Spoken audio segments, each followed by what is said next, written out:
Hey YouTube, it's Zach, and as far as we know, 2023 is going to be hell for everyone. I'll share with you my predictions for the real estate market at the very end, so stay tuned, buckle up, and let's dive right in. Home prices in the past 3 months have been kind of stabilized, hit a bottom, but if you compare the numbers to last year, we're going to start seeing year over year prices decrease by a dramatic number. This was due to last year prices went up insanely fast around October, November, reaching their peak in February. So uncreative journalists and YouTube clickbait masters just like me, we won't be having to work very hard to come up with our headlines for the next 2-3 months.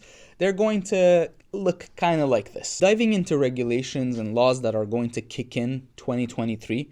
The first one is obviously the foreign buyer ban. When Justin Trudeau was trying to get votes, the real estate market was really hot. Of course, this was due to the very, very low interest rates set by my buddy Tiff Macklem. Thank you so much for that, Tiff. Everyone was complaining about the real estate market. Of course, just inflation continued borrowing money and spending it, but he made sure we blame foreign home buyers for everything, making foreigners public enemy number one in true politician fashion. These foreigners are coming, they're buying our Canadian homes and not letting us live in them. So Justin came up with this brilliant idea to ban foreigners from buying homes in Canada for the next 2 years. We don't have enough information on this as real estate agents, so the board is still asking the government to elaborate on who is going to be affected by this so that we know whose emails to ignore. But I'll tell you two things about this. One, I don't think they're gonna stop US citizens from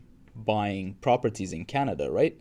I mean, I know we're not a beachfront vacation destination, but US citizens are not evil foreigners, they're just good foreigners. And number two, foreigners who live in Canada, let's say they're international students with a lot of money, if they're here on work visa, they have a work assignment, refugees who are on track to become citizens, I believe they're all going to still be able to purchase, so that's not going to affect them either. I'll update you on this when the government figures out what they're doing. But for now, all you need to know is there's going to be that one unlucky person who ends up buying a home and will end up making the headline. But this is not going to help Canadians become homeowners. If you're enjoying the video so far, make sure you click the like button. I've heard if we hit 100 likes on this video, there's a chance TIFF might decrease the interest rates. Not confirmed, got some text messages, but make sure you like anyway. Talking about evil foreigners, you have a second reason to hate them. To fight foreigners, Justin came up with this brilliant idea to tax foreigners who own homes in Canada and they're keeping it vacant. So if you don't live in it, you're gonna be paying a tax. Across the country,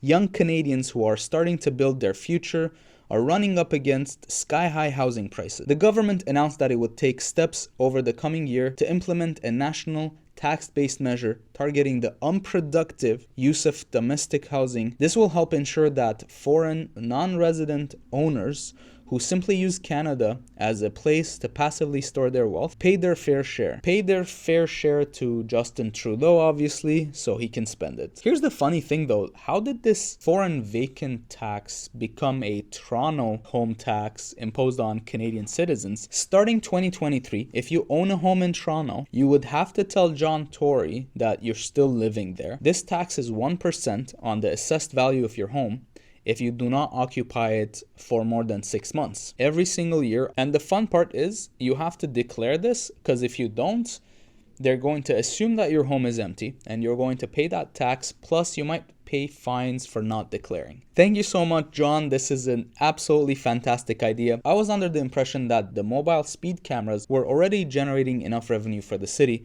but obviously with this decline in real estate transactions, I think this is a great way for the city to come up with that shortfall in the budget. I believe citizens should be compensated for doing this unnecessary paperwork. I'll be making a YouTube short on how to submit this vacant home tax once I figure out how to do it myself, so make sure you subscribe so you don't miss out. I would like to take a moment to thank on everyone's behalf who's watching this YouTube video, John Tory and Justin Trudeau on their amazing creativity. To be perfectly honest with you, none of this is going to affect the real estate market. The most important thing you want to look at is the Federal Reserve and what they're doing with their rate hikes. Not my best friend Tiff Macklem or Bank of Canada. Sorry Tiffy, I didn't mean to offend you there. You want to look at only the Federal Reserve pretty much. Whatever we do, we have to kind of keep up with the Federal Reserve, otherwise we'll be importing inflation. Talking about inflation numbers, those don't matter as much either.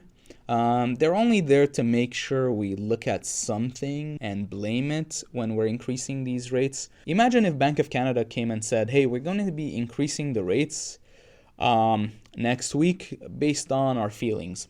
That won't be good. And from the latest interviews and press releases, as well as text messages between me and Papa Powell, there is a big chance rates are going to continue increasing in 2023.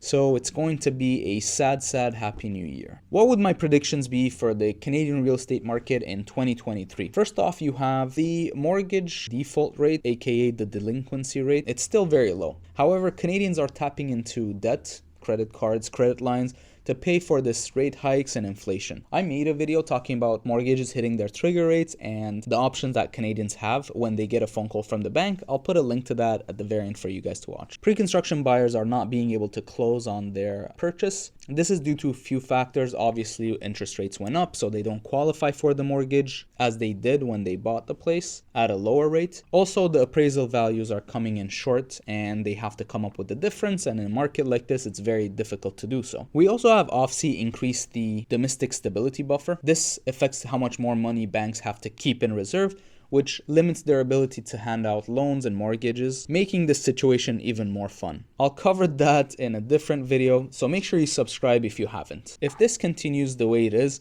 I'm sure we will hit a breaking point soon. Canadians are trying to save every penny they have by canceling their Disney subscriptions, obviously. It's prudent to say there's going to be a second nosedive in real estate prices, unless by some miracle rates started to decline, so keep believing in Santa. This is the video I mentioned before, so click here if you want to watch it. I think you're going to love it. For the rest of you, thank you so much for watching, and I'll see you in the next one. Bye.